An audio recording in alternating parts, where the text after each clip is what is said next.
న్యాచురల్గా ప్రెగ్నెన్సీ వచ్చిన వాళ్ళతో పోలిస్తే ఐవీఎఫ్తో ప్రెగ్నెన్సీ వచ్చిన వాళ్ళు చాలా యాంగ్షియస్గా ఉంటూ ఉంటారు. ప్రెగ్నెన్సీ జర్నీ అంతా ఎలా ఉంటుంది అని చెప్పేసి యాక్చువల్గా నార్మల్గా న్యాచురల్గా ప్రెగ్నెన్సీ వచ్చినా ఐవీఎఫ్తో ప్రెగ్నెన్సీ వచ్చినా ప్రెగ్నెన్సీ జర్నీ మొత్తం ఆల్మోస్ట్ ఇద్దరికి కూడా కేర్ అలానే ఉంటుంది.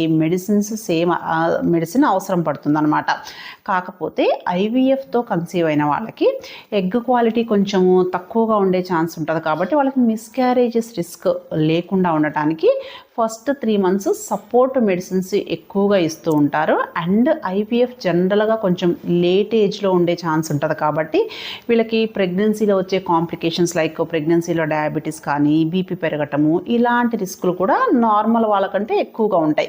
సో ఇలాంటి రిస్కులు ఏమన్నా ఉన్నాయా అని చెప్పి రెగ్యులర్గా మానిటరింగ్ చేసుకోవాలి. అదర్వైజ్ ఇద్దరికి సేమ్ మెడికేషన్స్ సేమ్ కేర్ ఉంటుంది.